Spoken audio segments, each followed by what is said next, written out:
ñu ngi leen di nuyu ku ci nekk ci turam ak santam tàmm naa di jéggalu parce qu'à chaque fois on constate ou on accuse du retard mais defe naa bii tey yéen a tardé parce que 19h05 duggoon nañ ci salle bi ñu di leen gërëm di leen sant ci seen teewaay fii tey mu teewaay boo xam ni dañ koy rafetlu di leen gërëm parce que ñetti fan yi ñu génn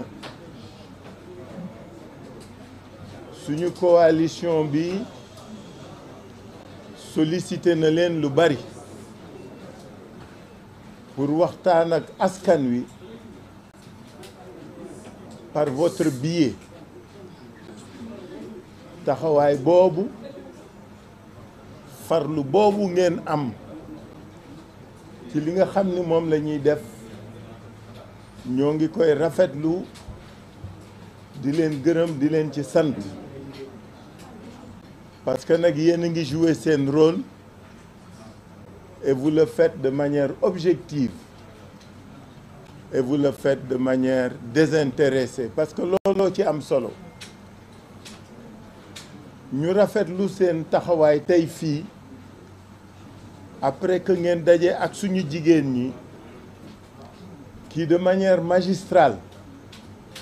sous l'autorité de la Linguère Brak Aïda Mbodj l'honorable député Aïda Mbodj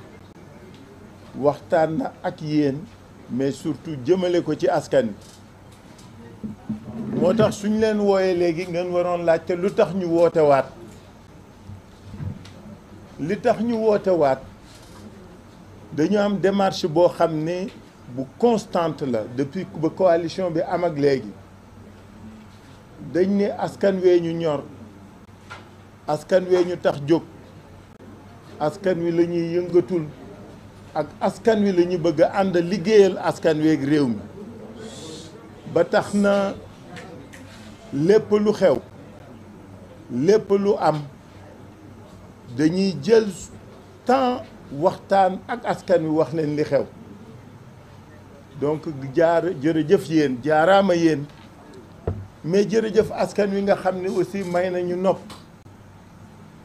dénk nañu seeni bët te àndoon nañu ñun di wax ak a jëf solo daje bi tey nag xam naa ne ñu bari ci yéen xaw nañ ko foog xaw nañ ko njort parce que depuis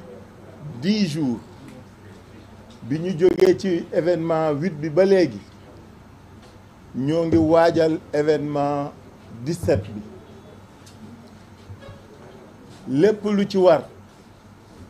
ci wax ci dox ci dajale ci dem ci nit ñi di dem ci dëkk yi di dem seeti kër nit ñi ñu ngi koy dox xëy na looloo tax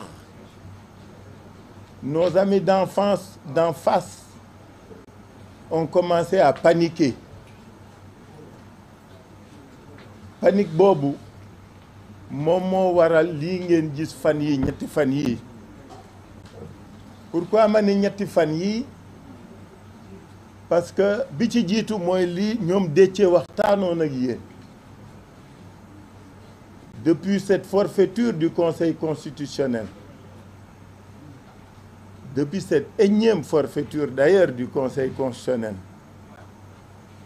ñu ngi woon ci waxtaan ak yéen mais surtout di jëli initiative di dox li ñu war dox parce que li nga xam ne moo caractérisé waa Yewwi Askan Wi mooy lu ñuy dox rek dañ koy wekk ci yoon dañ koy waxtaane dañ koy doxe ba pare jëfe ko bi Déthié ñoom demee ministère de l'intérieur waa DGE dañ leen wax lañ leen wax ñoom nettil nañ leen ko su ma ciy dellu si c'est pour wax rek ni li nga xam ni moom la ministère de l'intérieur à travers la DGE def Déthié daf leen laaj lu simple dafa ni leen R58 l'article R58 est très clair. R58 dafa ne bulletin de vote bu ne war na am photo wu tête de liste en plus sigle ak tur yi ak sant yi ak métier profession yi mais li tax ma di ci dellu si mooy Déthié daf leen laaj lu ñu tontuwul Déthié dafa ni leen biñ nee ko dañ lay jox bulletin bu dul am photo dafa ni leen wax leen ma fu ngeen ko wékk et c'est ça qui est important mais li gën a am solo mooy dafa leen laaj leneen dafa ni leen décision bi ngeen jëlee non seulement wax leen ma fi ngeen ko wékk mais notifier ma leen ma ko parce que ñëpp xam nañ ni en matière électorale l'autorité chargée d'organiser les élections lu mu décider da ko war notifier liste yi nga xam ne ñoo nekk en compétition pour lu mu war def suy dem yoon ak suy dem recours rek la mu am ko mais mbirum violation R58 bi leen Déthié laajee notification dañu bañ xanaa nekkuñu ci dëgg pourtant loolu lañ yàkkamti woon loolu dama bëgg ngeen xam lu tax Déthié ni du leen signeel BAT suñ ko notifié wuloon suy def recours wala muy def leneen day am mais ñoom ñoo bañ li tax bëgguñu ko def nag ñoom ñoo ko xam dama bëgg sénégalais yi jàpp Maatay bi nga xam ni moo fi ne Maatay bi nga xam ni DGE bañ koy créer te ki ko jëkkoon yor doon inspecteur général d'État xam nga ndax yéen koy fàttaliku 2012 ki jiite woon DGE te ñu mujj ko def ministre délégué te mu organiser élection yi kookoo indi alternance ba ki fi nekk tey falu fi xam nga ndax yéen koy fàttaliku cette même DGE encore nga xam ne dañuy fexe ba dañ koy jox ci administration koo xam ne day nekk ci corps boo xam ne warul far warul ànd DGE boobu moo faillir bi pas moom moo faillir et c'est en cela que képp ku gëm état da ngay am kersa parce que l'administration est écrite soo jëlee décision bala nga ma ko bala mu ma doon applicable il faut nga bind ko wala nga taf ko pour qu'on dise que nul n'en ignore donc loolu dama koy fàttali rek pour ngeen xam lu tax Déthié est fondé à ne pas viser le BAT parce que ñaari étape la Déthié day viser BAT bi ministre bi mooy signer BAT bi dama bëgg ngeen xam responsabilité ku nekk ci boobu processus mais expliquer na leen ko ñun la ñu laajoon la ñuy laajaat on veut que notre tête de liste soit sur le bulletin de vote comme le stipule l'article R58 du L de R58 du code électoral beneen njombe bi am mooy ce gouverneur qui est venu s'immiscer dans le débat électoral. Qu'est-ce que le gouverneur vient faire là-dedans? Pour relayer un communiqué du CNRA. ñëpp xam nañ ne suñu masaan tollu fii ci élection CNRA day fàttali mbirum campagne déguisée mbirum propagande déguisée ñëpp xam nañ ko parce que L61 su ngeen xoolee le premier paragraphe qui est le paragraphe générique dafa expliquer ni dañu tere propagande déguisée à travers ou par le support des médias publics et privés après ñu expliquer lan mooy campagne déguisée donc xam nga li ñu làkk lu leer la et du fi lu bees cette disposition de la loi existe depuis 1992 bu njëkk gouvernement yi loolu lañu daan def su élection jotee weer ñaari weer les médias d'État couvrir déplacement ministres yi premier ministre président ñuy inaugurer que yaataa yumbéy c'est l'opposition d'alors qui en avait fait une réclamation et le président Abdou Diouf avait donné son accord. Loolu le gouverneur bi wëlbati pour bëgg a wéer ab interdiction lu ci yoonam. Qu'est-ce qu'il est venu faire? Comme disait l'autre, mais diantre, qu'est-ce qu'il est venu faire dans ce débat? Il n'y a pas sa place. Quand le gouverneur donne relais au Sénéra, alors pourquoi ma dellu si ñaari point yooyu? Dama dellu si ñaari point pour wax leen nag li tax ñu daje yéen tey. Manifestation bi ñu war def le 17 te fas yéene ko def incha allah dañu dem police ak Déthié ak Cheikh Tidiane Youm ñu def déposition parce que ñun lu ci nekk dañ koy awale yoon bi ñu defee déposition ñetti waxtu la 15 heures ba 18 heures lañ fa téye ba ñuy génn la ñu mujj jàpp mooy dañ ñu fàttali ni L61 waaw nan ngeen di def ak moom ñun leen L61 concerné wuñu L61 ak communiqué Sénéra concerné wuñu parce que ñun suñuy def suñu manifestation du propagande du campagne déguisée du ñu wane candidat du ñu wane bulletin de vote état bi à travers certains de ces segments dafa am lu mu ñu teg saa yi ñu ko tegee ñu woo askan wi pour waxtaan ak ñoom waxuñu ku ñu voteel waxuñu ku ñu tànn waxuñu bulletin donc nous ne sommes pas concernés par L61 et je l'ai dit au commissaire de police ñu ñëpp ñu fàttali ko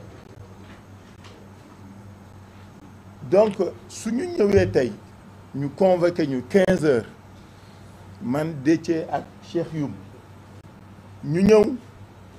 le commissaire ni ñu génneel ñu ñaari këyit benn bi c'est l'arrêté du préfet qui interdit la manifestation le mot est impropre defe naa xam ngeen fi ma waxee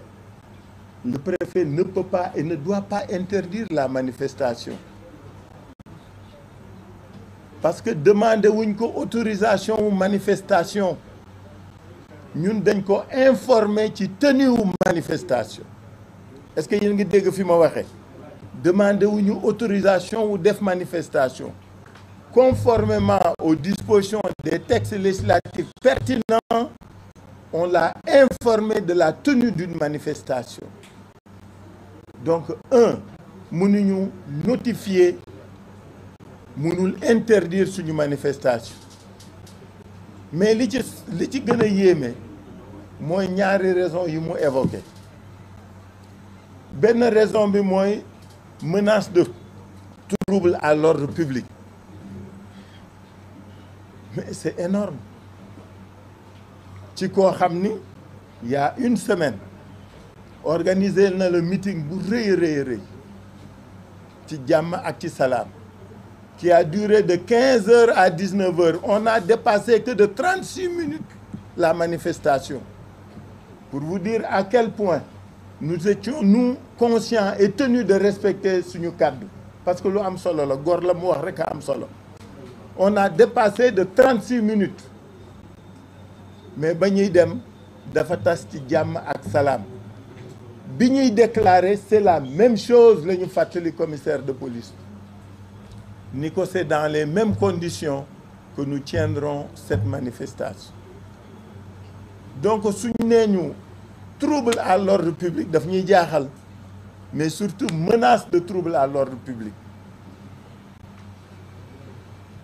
kooku mooy première raison bi li ci reelu parce que nul n'est dupe dans ce pays xam nga dëkk bi moom dafa tuuti léegi c'est une petite case c'est un village loo fi njort jëmale ko sa noon rek am na ku ko wax ak ku ko déey wala mu xam ko procureur bi wax léegi yéen ñëpp suivre ngeen ko ku wax feeñ c'était pas innocent pour que première cause bi ñu affiché bi préfet affiché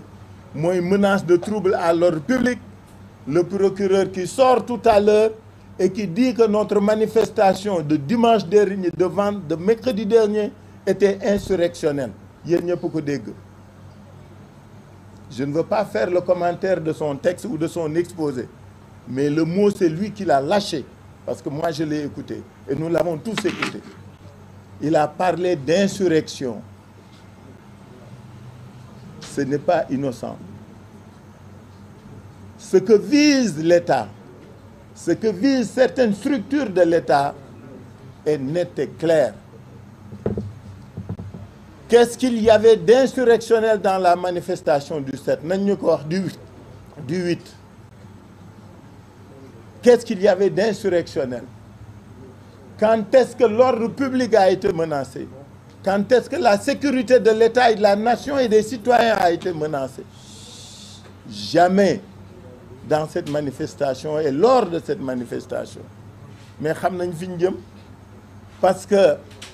leur cabinet occulte, leur relais ont commencé à distiller des choses. Li procureur bi wax ci français bokkul ak li mu wax ci wolof xaw ma ndax déglu ngeen ko. En français, il a fait preuve de beaucoup plus de retenue que bi mu wax ci wolof. Bi mu wax ci wolof nee na personne n'est intouchable. Personne n'est intouchable. Lu mu fiy def si ak lan la fiy def ci waxtaan wi. Et que daañu topp ñëpp parce que la manifestation du 8 était insurrectionnelle. Dama ni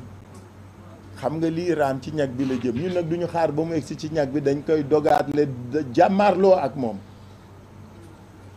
Aucun d'entre nous ici n'est dans un cadre, dans un objectif d'insurrection. Nous sommes des citoyens qui usons de nos droits et qui manifestons.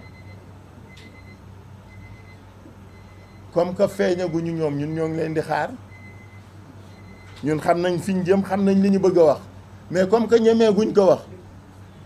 duñ leen ko wax mais je veux que rek prendre l'opinion à témoin parce que nag ci leader yi kenn doo nga fi dëkk Casamance.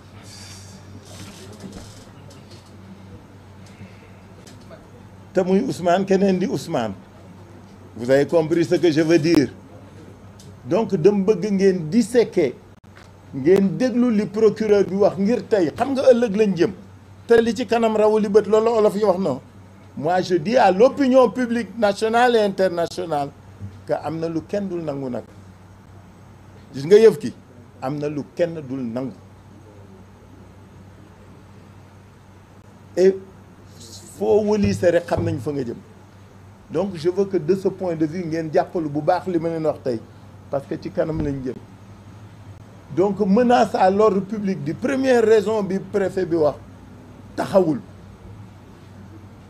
jubul mais puisque la démarche était concertée, pensée, planifiée, il y a une concomitance entre l'arrêté du gouverneur, le communiqué du gouverneur, la sortie du procureur et la décision du préfet. dama bëgg ngeen link ñett yooyu. Aucun de ces faits n'est innocent. Aucun de ces faits n'est séparé de l'autre. Parce que waxu ëllëg la li ma leen di wax nii dama bëgg ngeen jàpp ko. Ñun dañuy doon ñoo xam dañ naan waxoon nañ ko xamoon nañ ko mais mani gaañi affaire bi du yomb de dama bëgg ñu xam ne li ñu bëgg ñoom du yomb mais c'est que dañ leen dul may sax mu nekk. ñaareelu raison bi mu wax mooy dafa ni article 61 la ñu violé nan la ñuy violé article 61 application article 61 article 61 dama leen fàttali léegi le premier paragraphe générique. L'article 61 concerne la campagne déguisée à travers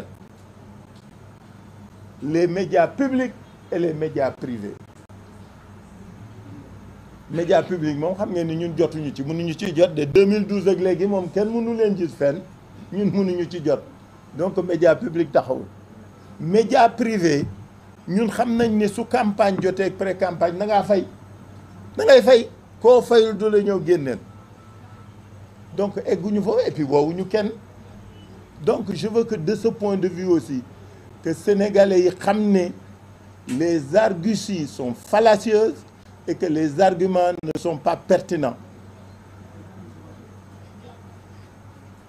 li ñu wax wékkuñu ko fen loolu moo tax tey bi ñu demee le commissaire de police qui est très gentil hein, vraiment soit dit en passant nous a notifié l'arrêté du préfet. On l'a pas reçu et on l'a pas accusé réception parce que xam nga suñ lay notifié da nga war signer pour wane ni jot naa ni lii décision préfet bi policier commissaire sangam jox na ma ko dañu bañ signé wuñu notification bi jëluñu arrêté bi kooku dama bëgg a Sénégalais yëpp xam nga lu muy wunda mooy li ñu fas yéene daañ ko def ci kàttanu yàlla on maintient notre manifestation parce que base yi nga xam ne moom la ñu jox taxawul il y a aucune base légale bu fonder démarche préfet bi aucune menace de trouble à l'ordre public et violation de l'article L61 du code électoral ñaar yooyu la avancé bëgguma monopoliser parole bi lu yàgg mais li ma bëgg wax suñu mbokk askan wi mooy suba dañuy manifester suba ginnaaw suba dañuy manifester incha allah na ñëpp tase place de l'Obélisque dama bëgg nit ñi jàpp ko parce que liñ ñu wax taxawul du yoon wéeruwul ci yoon te taxawul fen moo tax nanguwuñ ko et nous continuons à appeler au rassemblement du vendredi à la place de la nation que nul n'en ignore parce que nag xam nga li bëgg a soof ciif ki xam nga mooy lan mënuñu nekk dans un pays dans un régime où le pouvoir doit toujours se choisir ses adversaires affaire nag day bëgg a pangaañi am na lu kenn du nangu ñaar am na je vous ai dit depuis le départ il y aura jamais de troisième je l'ai dit je le répète duñu ko nangu duñ ko seetaan duñ ko fekk te gars yi nag li mu leen wax dama bëgg ñu jàpp ko wax naa ko fi benn yoon dama bëgg ñu xam ni li mu leen jaral la ñu jaral ça c'est pas des paroles en l'air li mu leen jaral la ñu jaral et on se connaît nag dans ce pays alors donc je voulais vraiment que nit ñi xam askan wi que mënuñu nangu aujourd'hui des décisions sont prises leur applicabilité pose problème kenn mënuñu wax nan lañ koy defee soo nee damay kaas ñu ni dafay ñaxtu soo nee dama bëgg a dénoncer ñu ni dafay ñaxtu kenn ñaxtu fi kenn jaay fi dara ñiy jaay doole ñi nii di jaay doole di avancer mais gor nag am na foo xam ne su ngeen fa tolloo da koy jaral ba kanam gor soo koy bëmax di ko bëmax ba mu sës dafa am lu mu koy jaral alors donc je termine par là les bases yi ñu bëggee defee bulletin bi on refuse de nous les notifier pour ñu xam lan lañ ciy def les bases légales yi nga xam ni moom la préfet bi utiliser pour ni dafay interdire suñu alors que amul droit interdire ko mënu ko interdire on lui a pas demandé d'autorisation on a déposé une information dama bëgg bu kenn di fàtte loi bi on lui a déposé une information à organiser une manifestation dañ la yëgal looy tàggaloo kii tàgguwuñ ko ñaanuñu ko dañ ko yëgal dama bëgg Sénégalais yi xam liy waral coow li ñaanuñu ko demandé wuñ ko autorisation dañ ko yëgal mënuñu tere donc tout le monde vendredi incha allah à l'Obélisque je la ñu amal problème waaye ñan ñoo leen di tontul Benno Bokk Yaakaar boo moytul balaa 22h ñu woo leen ne dañ ñuy tontu te ñun amuñu seen jot parce que ñun ñi jël ay décision ci ndigalu Macky Sall pour éliminer suñu liste de manière injuste et illégale de manière anticonstitutionnelle ñun ñooñu la ñuy waxal waaye saa soo leen tuddee kan mooy tontu Benno Bokk Yaakaar mooy tontu loolu moo wane seen lënkaloo tey amul sénégalais bu mu ump administration Sénégal ak justice Sénégal dañoo los gombaanu dañoo nërmeelu waaye dañoo dem jébbalu ci Macky Sall lu mu leen wax suba bu ngoon jot loolu la ñuy def ñooñu noonu nag laay waxal Macky Sall mi leen jiite Cheikh Abdou Bara Dolly nañ ko ba mu dem këram. Gis nga ay waxu Macky Sall institution est-ce que Macky Sall institution bu jar respecté la institution bu jar respecté dina wàcc Sénégal ba di dem di toog ak ñoo xam ne lenn rek lañ leen mën a mandargaal mooy saaga mën nañu saaga nga dem taxaw ak ñoom naan da ngay suuri rek yu ñàkk fayda yoo xam ne kenn xamul lu mu doon. kon institution Macky Sall su dee institution la nit la di père de famille di jëkkër di doom ni mu ne fay ay nit ne leen dem leen saagal ma Ousmane Sonko dem leen saagal ma Macky Sall dem leen saagal ma Khalifa Sall ak keneen ak keneen te boobu ba léegi déggu leen ñu wax ndax yàlla may nañu xol yu yaatu ba ñu mën a dëkku waaye boo xamee ni sa xol moom ak benn grain d'atome ñoo tolloo waroo jiitu di fay ay nit naa leen demal saagal ma ay nit rawatina nag nga nekk président de la République c'est-à-dire Macky Sall fi mu wàccee fonction présidentielle au Sénégal gëw ma ni mën nañu atteindre ci loolu fi mu wàccee fonction présidentielle di woo nit ñi palais parce que mën ngaa saaga ñaata nit la recevoir palais lan mooy seen mérite saaga li waa ji ne en fait li expliqué Macky Sall a un problème avec son passé je crois il a un problème lui avec son passé et il essaie de prendre une revanche sur la société moo tax respecté wul kenn ku dul Macky Sall ci boppam keneen ku dul Macky Sall jàpp na ni doo nit soit nga ànd ak moom da nga koy ndunguru wala mu jaar ak yow fu ñëpp xam wala nga ne yow d'accordu maak moom ci ni mu yoree réew mi mu ne faaw ma tëj ko kaso loolu mooy Macky Sall kon fi mu wàcce institution yi fii institution présidentielle au Sénégal kenn mësul egg foofu léegi nag li may wax sénégalais yi mooy doonte Macky Sall institution la ab nit la yor njaboot yor soxna yor ay doom buñ ko tuddee ci am bu mu jàpp ni du anam bu jaadu ni mu koy méttee na xam ni ñi muy fay pour ñu dem saaga nit ñi ñooñu muy saaga dañoo yor njaboot yor ay soxna yor ay kër am image bu ñu war a défendre kon kilifa yi laay waxal parce que sëñ Abdou Bara Dolly dafa am balaa politique di ñëw dafa am fu mu bokk di kilifa li ñu bëgg a gëmloo kilifa yi mooy sëñ Abdou Bara Dolly dafa wax loo xam ne lu rëy rëy la moo tax ñu jàpp ko loolu amul politique moo tax ñu jàpp ko élection bii ñu dëgmal te mu bokk mu nekk tête de liste Touba ñu xam ni buñ demee duñu mën a gagné moo tax ñu jàpp ni suñ ko jàppee ba élection yi passé dañu wàññi suñu doole anam gi ñu ko jàppee it jaarul yoon parce que loi dafa ne constitution moo ko njëkk a wax règlement intérieur de l'Assemblée nationale doo ko reprendre député munoo ko jàpp lu dul jàpp nga ko en flagrant délit mooy ba muy def nga ko fekk muy def lu dul yoon nga jàpp ko wala mu def ba pare di daw clameur public poursuivre ko nga jàpp ko ci anam googu mun nañu d'accord ñoom ñu ne dañ ko jàpp ci flagrant délit te gannaaw def naa ëllëg sa wala gannaaw ëllëg sa lañ ko dem jàppi donc loolu dootul lu tooy nga ne jàpp nga ko flagrant délit mais flagrant délit da nga ko war a juger ci nu mu gën a gaawee mooy flagrant da nga ko war a présenter devant le juge ñu juger ko te li ci ëpp sursis lañ lay def nga bàyyi mais jàpp nañ ko ci flagrant délit dem ba ci biir procureur bii doon wax sànq nga xam ne moo yées Serigne Bassirou Gueye c'est procureur bi moom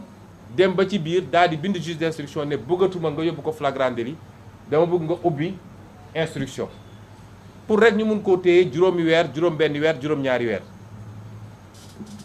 loolu du yoon wax naa keroog Moustapha Niass bu doon président assemblée nationale bu baax la mooy dem génn ji Serigne Bara Serigne Abdou parce que téye buñ ko téye jaarul yoon ci jamono jooju nit taxaw na fii ne nañu rey Ousmane Sonko tey mu xëyaat ne li ma wax feddali naa ko ana procureur bi doon wax sànq naan waa li xew ci dëkk bi anamu moom su yi taxawee dossier 94 milliards OFNAC def na rapport am ne ko ñii dañoo sàcc xaalisu réew mi Ousmane Sonko wax na dëgg nañ leen poursuivre ana procureur ci jamono jooju kër yi ñu fekk ay milliards ñu tëj ci ay néeg ana procureur ci jamono jooju. gis ngeen injustice bi nekk ci dëkk bi fi mu ñu jëme te musul egg ndimbo bi nag musul am ñu jàpp ñi lu xus xaalis ku ñu jàpp daal ku ñu jàppoon mu tëral nit di ko rendi te ànd ak Macky Sall bu yóbboo nga xam ne yow tu n'as rien à craindre. li ñuy wax nii nag su may wax ay menace de mort ma leeral ko xam nga ay dessin animé yu naan dañuy def menace de mort ñun loolu nit ñoo xam ne matuñu sax nit naan dañuy def menace de mort waxuñu ko parce que daf ñoo yëngal mais dañuy interpeller kii nga xam ne moo toogoon sànq di wax ay waxu daanu ci saret lii lu leer naññ la lu ñëpp teg seen bët te yëkkatiwul benn baaraam loolu moo xew Sénégal. ñaareel bi ma bëgg a wax mooy ñoom li ñu xaw a réussir nag tuuti mooy fexe nañu ba nit ñi waxatuñu ni Benno Bokk Yaakaar warul bokk ci élection yi waaye ñëpp ñi ngi naan Yewwi dafa war a bokk. ma delloo ci xel yi ci lenn conseil constitutionnel forfaiture bi ñu def li ci gën a garaaw du sax ñu ne liste titulaire Yewwi Askan Wi warul dem waaye le fait que ñu fexe ba dugalaat Benno Bokk Yaakaar te boobu jamono Benno Bokk Yaakaar ay parrainage am ëpp na muy benn parité am respecté wu ko looloo gën a garaaw ci li conseil constitutionnel def ces 7 charges là c'est des criminels li ñu def c'est un crime loolu moo gën a garaaw sax le fait que ñu ne ñun suñu liste titulaire nationale du dem kon dama bëgg ñu delloo ci xel yi ci loolu balaa ñu naan suñu liste nationale dafa war a bokk coow li yëpp mooy Benno Bokk Yaakaar waruloon bokk ci élection bi parce que keneen ku mu doon listam doo bokk ci élection bi ñaata nit la ñu téye parce que nee nañu seen parrainage matul yoon dafa ne parrainage bi bu manqué benn munoo dem bu ëppee benn munoo dem Benno Bokk Yaakaar ëppale benn depuis quand conseil constitutionnel nga xam ne c'est le juge de la conformité à la constitution naan l'arrêté d'un ministre depuis quand le conseil constitutionnel est le juge de la conformité à un arrêté ministériel. C'est une honte. C'est une honte ce que la magistrature est en train de faire dans ce pays. Et j'interpelle l'union des magistrats. bu dee dese na leen lenn su dee dese na leen lenn ci dignité ak ci probité nañu jóg wax ci ñoom li ñuy def ñoom magistrats yi ci réew mi. bu dee nag dañ ñoo bëgg a gëmloo ni justice amatul deseetul dara lépp a ngi ci loxo Macky Sall ñu xam ni on a un pouvoir exécutif amuñu judiciaire amuñu législatif pouvoir exécutif la ñu am boo xam ne ay juges yu koy jaamu la ay fonctionnaires yu koy jaamu la looloo fi des ci réew mi. et donc ñetteel bi ma bëgg a wax mooy arrêté préfet bi li préfet def dafa symboliser li ñu def suñu administration léegi li des ci administration le gouverneur laa bëgg a wax sax gouverneur d'abord parce que le gouverneur de Dakar ku ma xam bu baax la maag moom ñoo bokk promotion ENAM chaque 5 heures ñoo doon footballeroo terrain ENAM xam naa ni ku baax la waaye Alhassane gis nga àdduna yenn saa yi nga jël sa responsabilité ñu affecté la feneen sax moo gën nga nangu ñu associer sa tur ci njombe yu mel nii moom gouverneur Alassane Sall sama frère la je le connais xam naa nit ku baax la l'esprit noonu lañ ko doon wooye bi ñuy football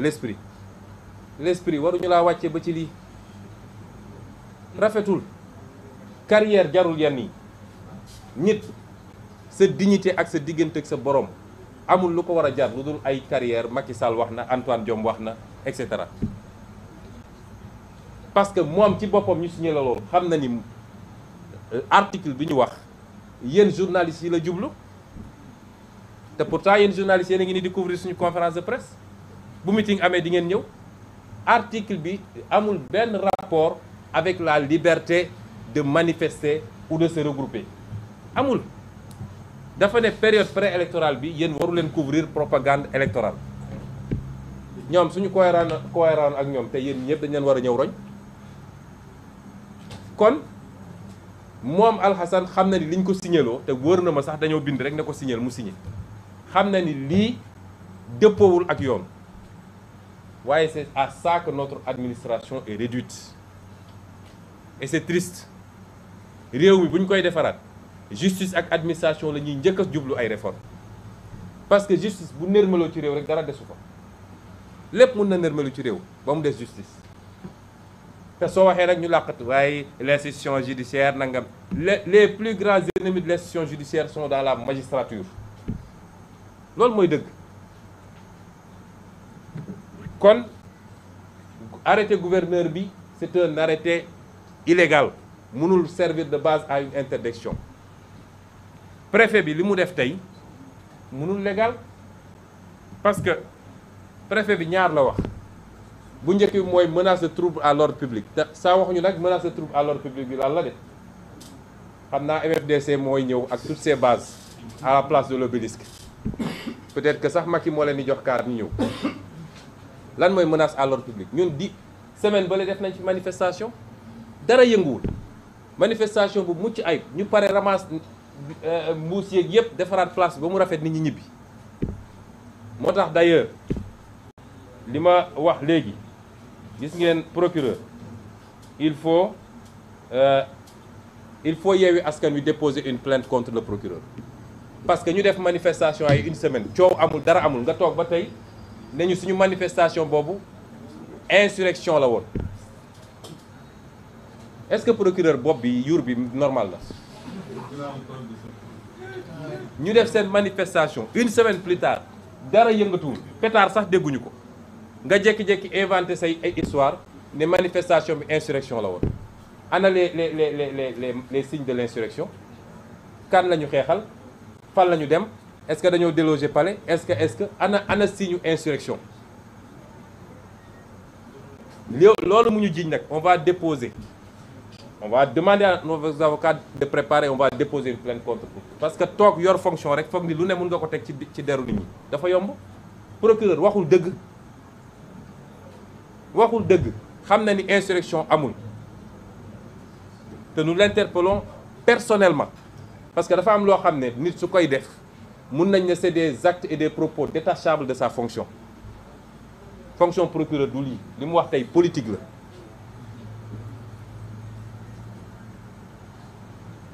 bu ñu waxee loolu ba pare nag dañuy wax sénégalais yépp que suñu manifestation gannaaw ëllëg maintenir nañ ko duñ ci changer lu toll ni tarfata ay manifestation bi maintenir nañ ko duñ ci changer tarfata ay man dama ne sax est-ce que waruñu koo dem defi place de l'indépendance waaw est-ce que waruñu koo defi place de l'indépendance duñ ci changer dara dinañ def suñu manifestation parce que nag li ma bëgg incha allah bokk li ma bëgg sénégalais yi xam gis nga li ñuy xeex nii du ay poste yu ñu bëgg fii amul kenn ku fi poste député ñi fi toog ñëpp daanaka presque mus nañ nekk député ministre ak yeneen man mii di wax ak yéen bëgguma nekk député bi ñu waxee dama leen ne woon am naa mandat bu may gérer à Ziguinchor dama bëgg a concentré wu ci loolu ñu xool nag nu ñuy préparer élection présidentielle waxtaan moo andi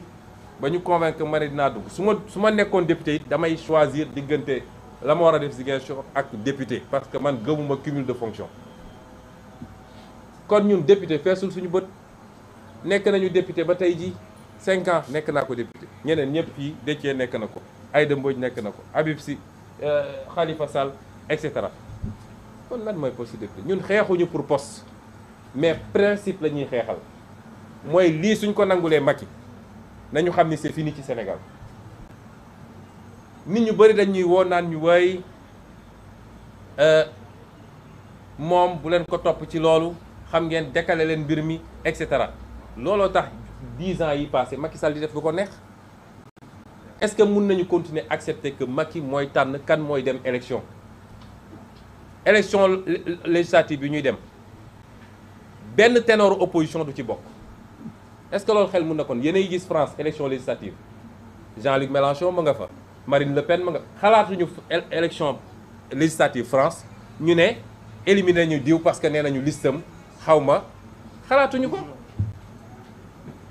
noo mu nee ne damay dem élection législative nga ne Ousmane Sonko du bokk Khalifa Sall du bokk Karim Wade du bokk Déthié Fall du bokk Aïda Mbodj du bokk Habib Sy du bokk et cetera et cetera loolu ban façon élection législative la est-ce que loolu sénégalais yi war nañ ko mën a nangu kenn ku nekk fi nga toog sa biir salon nañu posé wu question yooyu principe yooyu la ñuy xeexee muy ñaar mooy li mu def pour annuler suñu candidature te tegu ko ci yoon ñaareel bi mooy mu tegaat ci nag ne les libertés dama koy confisquer ma fàttali ni Macky 2011 dafa ne l'affrontement est inévitable ça va se jouer dans la rue j'invite le peuple sénégalais à sortir il n'y avait pas d'autorisation chaque jour ñi ngi woon place Obélisque il n'y a pas d'autorisation li may wax Macky Sall mooy ça se jouera dans la rue et moi j'appelle tous les Sénégalais à sortir dans la rue c'est tout kon mu des nag buñ ko bàyyee ba mu tere ñu ñun manifester te nu mu munti demee dina am manifestation lay bañ dina am manifestation nag bëri na forme dëkk bi yépp dina am manifestation bu soobee yàlla li ca des nag mooy complot yi nga xam ne Macky Sall mi ngi ak moom complot yi mu nekkee xam nga li mu defee woon France ñun xam nañ ko ku mu dajeel France ci lu ñu fësal ak lu ñu fësalul xam nañ ko ci ñu bokk ci réew mi ak ñi ko ngemb ci France lépp xam nañ ko lam fa uti woon xam nañ ko ay pexeem lu mu def su ba ngoon jot du ma ne lépp xam nañ ko de waaye lu ci bëri xam nañ ko parce que ni mu yóbbee ces services de renseignement généraux yooyu noonu la ñu amee ñu nit suñuy nit fu mu toog ba foog ni wéet na fa sax ndax xam ni li muy def ñu ngi koy xam kon gënuñ ñoo muus ma bëgg a wax sénégalais yi ni procureur li mu def sànq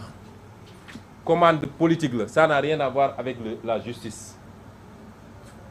procureur ci boppam xam na ne li muy wax du dëgg xam na ko kon li mu def léegi politique la du justice te it leader yi fi nekk yépp ay cible Macky Sall lañu waaye xam nañ ni tey li leen tax a jóg mooy jëmm Ousmane Sonko moo tax dem nañu fabriquer seen rebelle fexe nañ ba mu tudd Ousmane su tudd loon Ousmane it Sonko lay sant waaw su tudd loon Ousmane su tuddoon Bakary Sonko lay sant dem nañu fabriquer seeni rebelle nee nañu waa ji moom xamu fu mu jógee moom dong nag moo waroon ñëw taal Sénégal moom dong xamu fu ñu ko jëlee ak ay xam naa ni yàlla war na koo may ay dons yu extraordinaire moom dong moo waroon ñëw taal ci Sénégal moo wax leen ni procureur waxul dëgg day politique ci politique la nekk waaye procureur dafa waroon am fitu ne Macky Sall daf maa yebal pour ma jiiñ Ousmane Sonko rebelle dem jàppi ko wax ji yëpp loolu la ay personne n'est intouchable dans ce pays li mu ci jublu xam nañ ko waaye ñoo ngi leen di xaar jóge nañ ci complot siif jóge nañ ci complot salafiste jóge nañ ci complot Tullow Oil léegi bii moo leen dese waaye fii lañ leen di xaar fii lañ ñuy fekk seen complot bi mu voté loi am gannaaw duma yi ñu ko duma mars daaw la voté loi ci terrorisme yéen a ngi koy fàttaliku rébellion la ñu bëgg a wax appel à insurrection ñaar yooyu la ñu bëgg a wax appeler à manifester qui est un droit constitutionnel est désormais un appel à insurrection dans le jargon de lexique juridique de Macky Sall, de son procureur et de ses juges foofu lañ toll ci Sénégal seen mbébét yëpp nag mooy lu ñuy def ba teg loxo ci leader yi seeni complot dem na ba ne soyez pas étonnés ñu fomenter fi ay attentats Macky Sall sañ na ko di ngeen jékki-jékki ñu dégg attentat parce que soo wax ñu ne la contexte sécuritaire le Sénégal n'est pas en danger sécuritaire daaw bi ñu ko waxee 4 avril police ak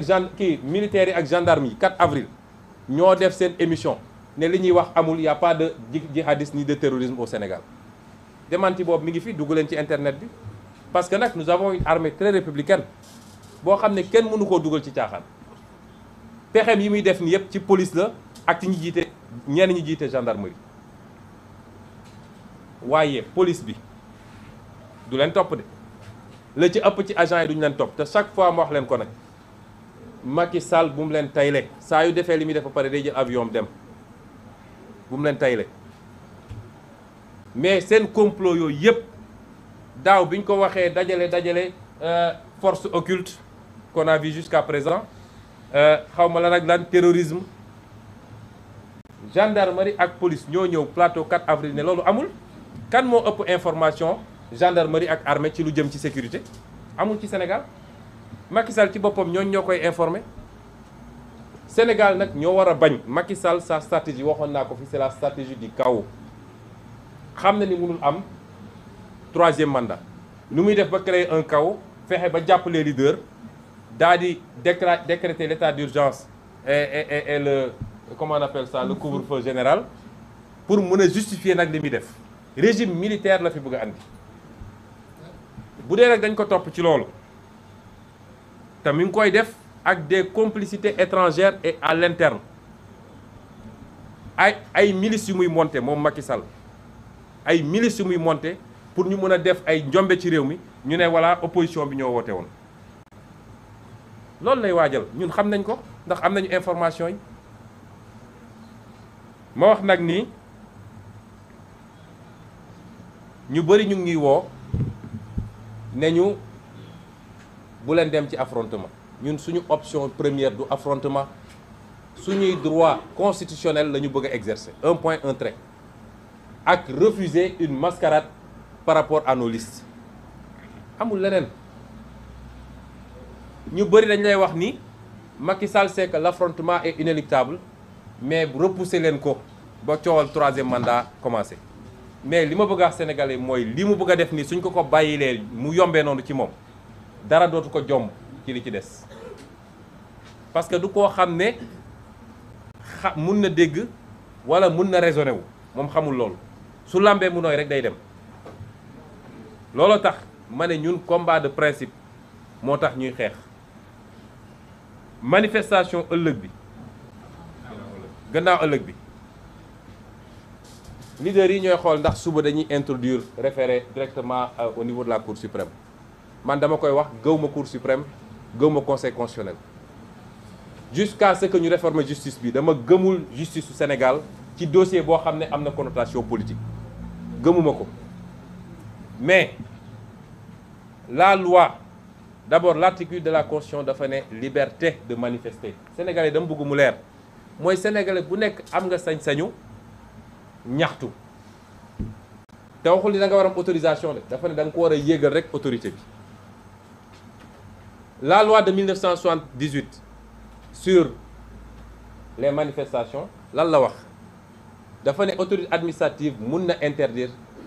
un regroupement wala une marche mais ci ñaari conditions te ñaari conditions yi dañu war a daje dama bëgg ñu déglu ñu bu baax donc interdiction bi c'est l'exception c'est pas le principe mais pour mu am il faut que ñaari conditions yi daje bi ci njëkk mooy il faut mu prouver ni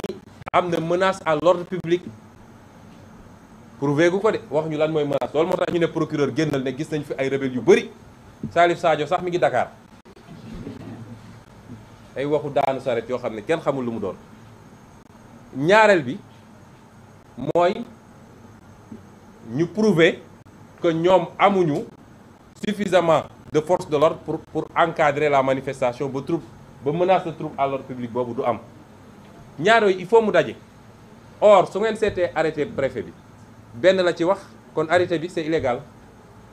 dafa ne menace à l'ordre public mais waxul ni man préfet awma suffisamment de policiers de gendarmes pour encadrer la manifestation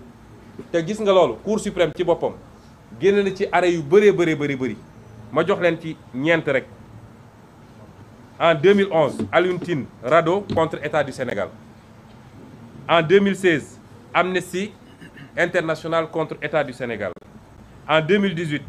Église du christianisme céleste contre État du Sénégal et en 2019 Assane Ba, Birane Bari et compagnie contre État du Sénégal yëpp même chose la État du Sénégal dafa interdiroon manifestation Cour suprême ne ko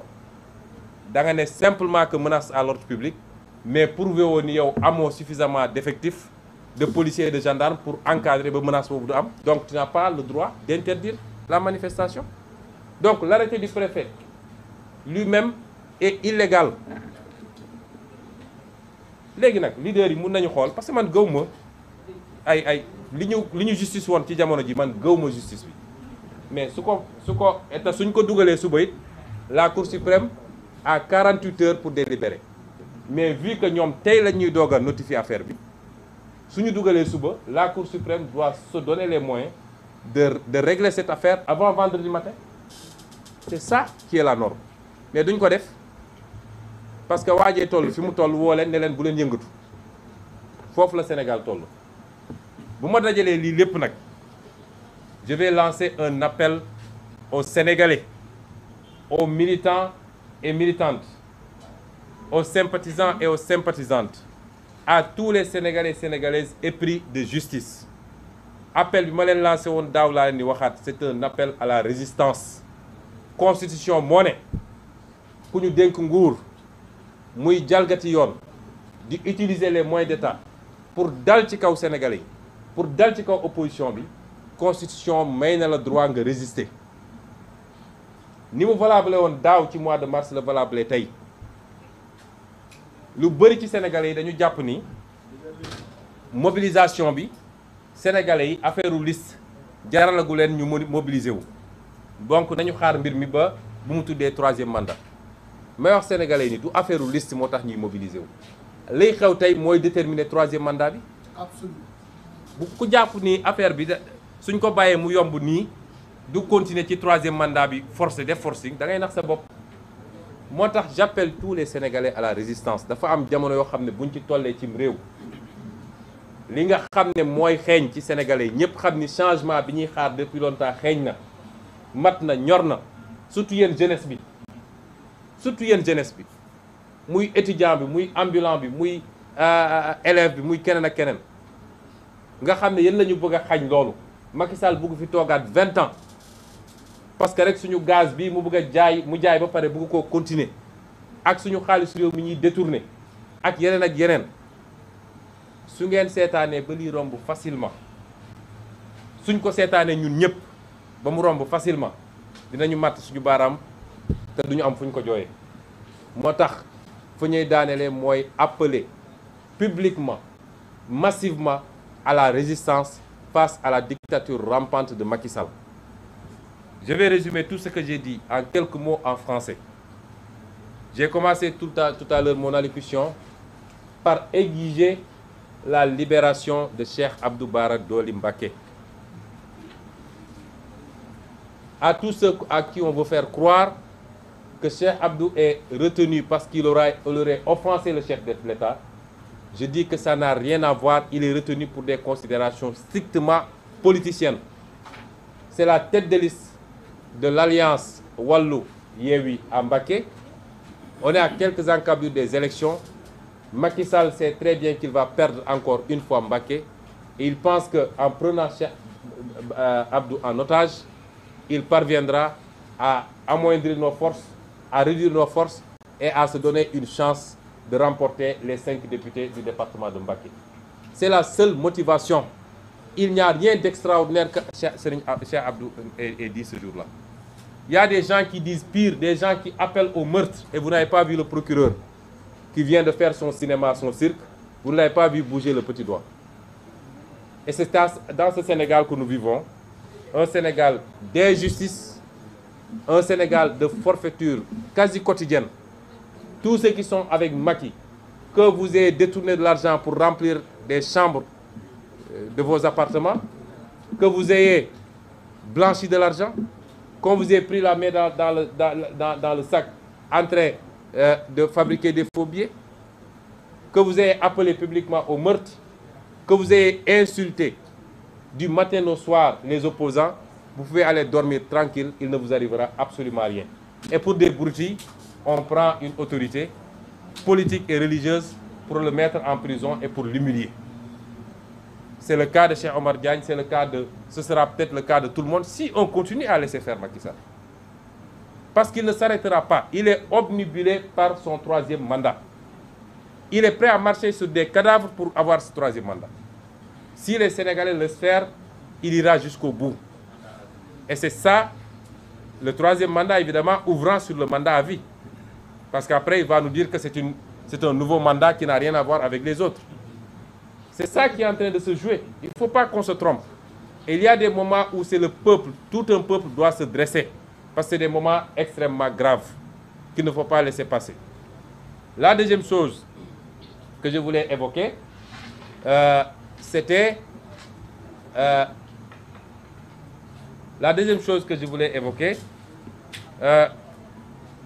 que dans la communication, je veux ramener les Sénégalais à l'essentiel. Parce que depuis une semaine ou une dizaine de jours, ce qu'ils ont réussi, c'est de déplacer le débat, et ce qu'ils essaient de faire encore avec de fausses histoires de rebelles ou de je ne sais quoi. Comme dit Guy Marius Sagna, le seul rebelle dans ce pays, c'est Macky Sall. Et donc, ils ont réussi à déplacer le débat politique pour que nous oublions que le véritable débat, c'était que Benno Bokk Yakaar ne devait pas participer aux élections et ne doit pas participer à ces élections. Parce que Benno Bokk Yakaar a produit un nombre de parrains supérieur à ce qui est autorisé. Et le ridicule ne tuant pas dans ce pays, vous avez un conseil constitutionnel qui est le juge de la conformité à la Constitution, qui vous invoque un arrêté d'un ministre pour valider une liste. C'est une honte.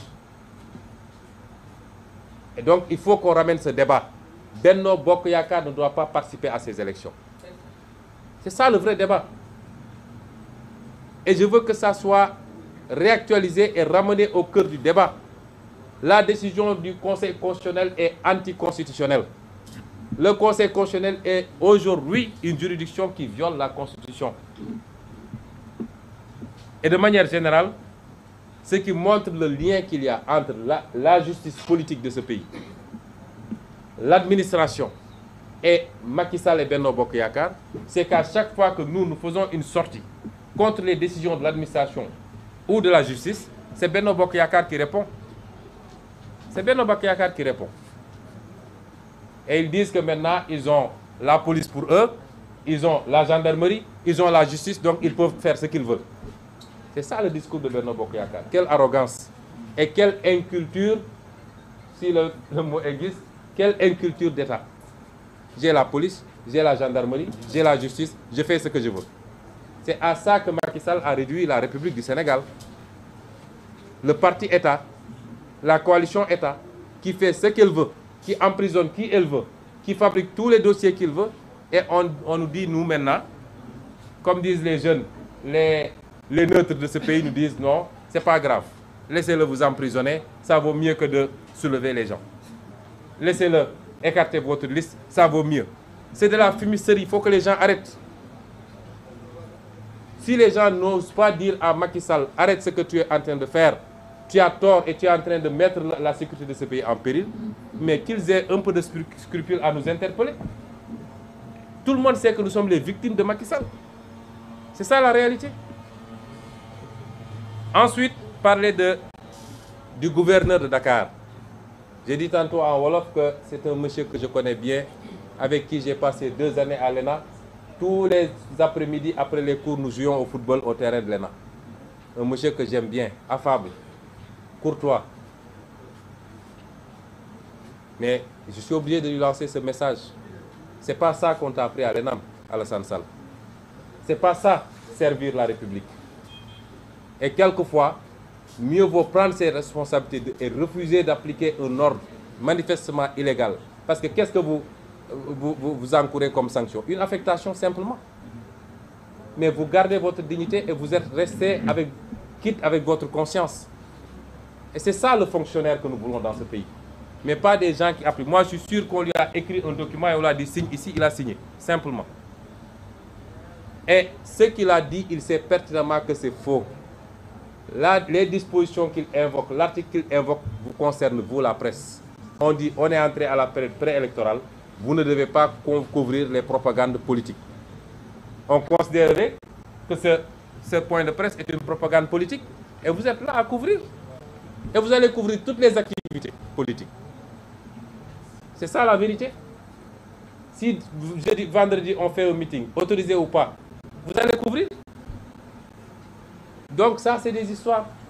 Ça n'a rien à voir avec la liberté pour les citoyens de se regrouper et de manifester. Ça, c'est un droit constitutionnel. On ne peut pas viser de faux articles pour nous l'enlever. Et c'est pourquoi l'arrêté du préfet est doublement illégal. L'arrêté qui nous interdit de manifester le vendredi. D'abord parce que, je l'ai dit et redit, le droit de manifester est un droit constitutionnel, article 8 de la Constitution. Si c'était Macky le président à l'époque, il n'y aurait jamais eu cet article dans la Constitution. Et s'il pouvait l'enlever tout de suite, il l'enleverait. C'est un droit constitutionnel, primo. Et exceptionnellement, la loi de 1978 qui organise les manifestations a posé l'interdiction comme une exception. Ce n'est pas le principe. Mais l'a encadré. La loi dit, pour que l'administration interdise une manifestation, il faut qu'il y ait deux conditions cumulatives. Ça veut dire que ces deux conditions doivent se retrouver. Vous ne pouvez pas en viser une et laisser l'autre. Et c'est lesquelles conditions? C'est de dire, un, il faut que le préfet prouve qu'il y a menace à l'ordre public, de troubles à l'ordre public. Et deuxièmement, qu'il prouve qu'il n'a pas suffisamment d'effectifs en termes d'agents de sécurité pour encadrer et éviter cette menace. Or, dans l'arrêté du préfet, il s'est limité à dire menace à l'ordre public sans dire quelle est la menace à l'ordre public. Et il n'a pas dit qu'il n'a pas suffisamment de policiers et de gendarmes pour encadrer la manifestation. Et à chaque fois que l'administration a pris des décisions de ce genre et que les manifestants ont saisi par la suite la Cour suprême, les décisions que j'ai citées tout à l'heure, en 2011, il y a Aluntine et la RADDHO contre l'État du Sénégal, on n'invente rien. En 2016, il y a Amnesty International contre l'État du Sénégal. En 2018, il y a Église du christianisme céleste contre l'État du Sénégal. Et en 2019, il y a Hassan Ba, Biram Bari et d'autres contre l'État du Sénégal. À chaque fois, la Cour suprême a débouté ou a cassé l'arrêté du préfet en lui disant que tu n'as fait qu'invoquer une menace à l'ordre public, mais tu n'as pas prouvé que tu n'as pas suffisamment d'éléments pour pouvoir encadrer cette manifestation. Ça veut dire que le préfet, ce qu'il fait, c'est illégal. Maintenant, les leaders ici présents, avec les avocats, vont voir la pertinence de déposer dès demain matin au niveau de la Cour suprême, qui, j'en suis sûr, ne s'empressera pas à se prononcer, puisqu'il a 48 heures. Elle a 48 heures, elle attendra vendredi à 19 h pour sortir de l'affaire probablement. Ensuite, dire aux Sénégalais que, fort de tout ça, nous maintenons notre manifestation du vendredi 17. Nous la maintenons. Parce que Macky ne peut pas piétiner toutes les lois de ce pays, piétiner la Constitution et on continue à dire non, laissons-le faire, laissons-le faire. Jusqu'à quand? Jusqu'à quand? Parce qu'aujourd'hui, c'est deux choses. L'injustice contre nos listes, mais le minimum qu'il nous restait, le droit de manifester, Macky Sall dit qu'il va nous priver de ce droit. Et c'est pourquoi nous maintenons cette manifestation.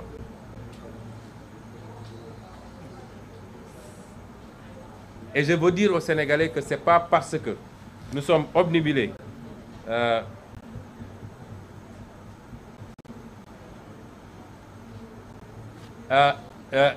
et d'ailleurs, je viens d'avoir l'information pour vous dire combien cet homme est intolérant. Il a donné l'instruction au directeur de Dakar Arena pour qu'il annule la cérémonie qui devait être organisée le 18 à l'honneur du président du PUR, Serigne Moustapha Sy, alors que l'autorisation était déjà obtenue. Que les gens ont versé, les cautions ont fait tout ce qu'il fallait, qu'un parti et ça d'ailleurs décide d'organiser une cérémonie d'hommage à leur leader, même ça, Macky Sall n'en veut plus dans ce pays.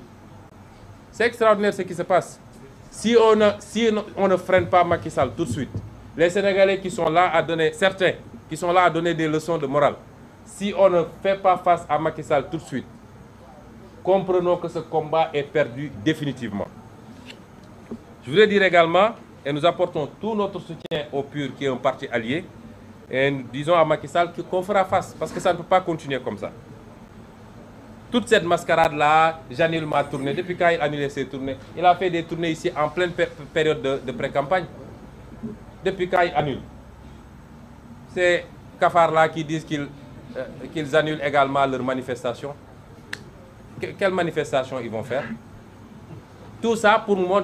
monter un puzzle, et puis c'est le procureur après qui monte au créneau pour nous raconter des histoires. C'est ça qui est en train de se jouer. Et ils pensent que les gens n'ont rien compris, qu'on peut les manipuler comme ça. Alors, je voudrais dire aux Sénégalais que nous qui sommes là, ce n'est pas un poste de député qui nous fait courir. C'est pas ça. C'est pas une histoire de il faut impérativement que Sonko soit une liste, soit sur la liste, que Déthié, que Aïda Mbodj, que Habib, etc. Certains d'entre nous, dont moi-même, ne voulaient pas être sur les listes. Je veux le dire aux Sénégalais. On n'est pas obnubilé par ces questions. Mais c'est une bataille de principe qu'on est en train de mener. Pour la démocratie qui est le produit de luttes très acharnées, des décennies durant. Et c'est tout ce qu'on avait comme acquis. Macky Sall est prêt à piétiner, à marcher sur des cadavres pour avoir un troisième mandat. C'est ça qui est en jeu. Hein? Ce n'est pas des histoires de poste. Et pour cela, il y a tout un schéma de complot préparé par l'État du Sénégal. Il est bon que nous en parlions ici. Et le procureur vient de poser un acte, entre autres. Le procureur de la République vient de dire à tous les Sénégalais que nos vaillantes forces de défense et de sécurité ont pris un rebelle qui curieusement s'appelle Ousmane et qui serait venu à Dakar avec un conteneur de bombes pour faire exploser tout le Sénégal à partir de Dakar. Le ridicule ne tue pas. Ce procureur doit avoir honte à ce moment-là en nous racontant ces histoires. Et vous voyez la corrélation avec le contexte. Le procureur intervenait, c'était un acteur politique de Benno Bokk Yakaar qui intervenait. Et il aurait dû avoir le courage, parce qu'un homme doit être courageux. Au lieu de dire nul n'est intouchable, nous poursuivrons, etc. Il n'a qu'à dire comment Macky Sall m'a mandaté pour préparer un complot contre Ousmane Sonko, pour l'accuser de rébellion, de rebelle et aller le prendre. Un homme doit être courageux. C'est ça la mission qu'il a reçue. Et ça ne date pas d'aujourd'hui. Et je suis heureux qu'on ait glissé de djihadistes à financé par Tullow Oil, violeurs, maintenant c'est MFDC, avec peut-être chez moi il y a des Kalachnikov et des, je ne sais pas moi, des 12-7 ou je ne sais quoi, pour préparer des attaques contre les gens. M16. Des M16, voilà. Lui c'est un militaire, il connaît les armes. Des AK-47. Peut-être qu'il y a ça chez moi pour préparer un coup d'État contre Macky Sall. Le seul qui prépare un coup d'État au Sénégal, je le dis ici et maintenant, le seul qui prépare un coup d'État, qui a déjà perpétré des coups d'État électoraux, parce qu'il n'a pas gagné 2019, il n'a pas gagné les élections passées, mais qui prépare un coup d'État présidentiel pour 2024, il s'appelle Macky Sall. Et si on le laisse faire, les Sénégalais, le réveil sera brutal. Il faut freiner Macky Sall pendant qu'il est temps. Ensuite, vous avez vu, après le mois de mars, ils avaient voté une loi ici pour dire que toute manifestation pourrait être considérée comme une insurrection. Les deux délits qu'ils préparent, c'est ça, hein? Appel à insurrection, rébellion. Ils sont allés juste pour dire combien ils sont ridicules. Ma bamouar ko ci wolof. Sama garde du corps bi ñuy wax limousine. Nee nañu c'était un bras droit de Salif Sadio qui l'a détaché pour mu nekk sama garde du corps. Limousine bi juddu Bargny di Lebu. Su demee Casamance maa ko fa yóbbu pour la première fois. C'était un grand maquisard formé par Salif Sadio qui l'a détaché pour qu'il soit mon garde du corps. Ngeen jéggal ma ci kaddu mais ñii dañoo fen ba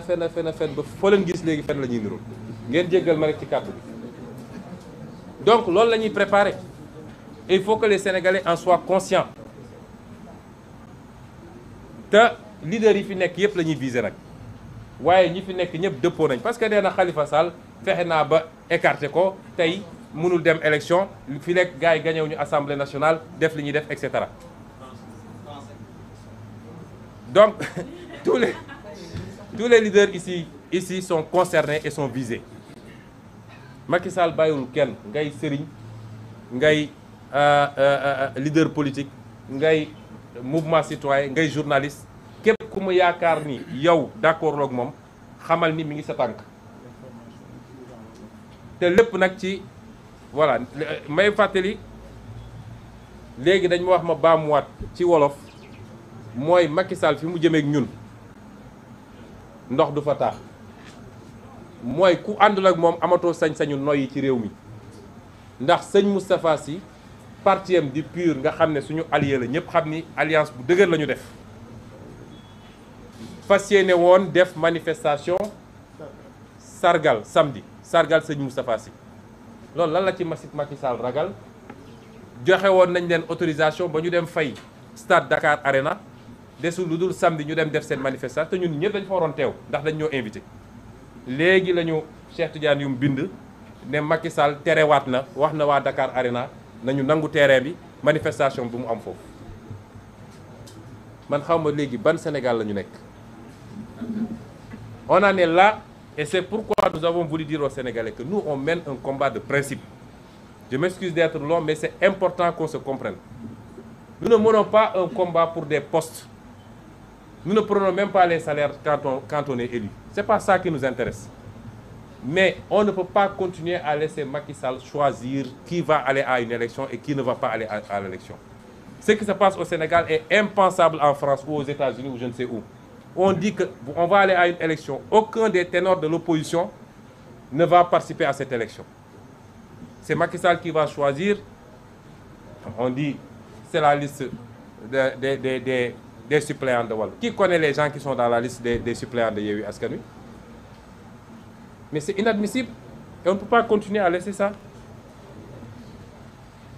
Je dis aux Sénégalais et aux Africains, parce qu'il est le président en exercice de l'Union africaine. Un homme qui ne peut pas régler les problèmes élémentaires chez lui ne peut pas régler les problèmes de l'Afrique. Macky Sall n'est pas un panafricain, c'est un faussaire.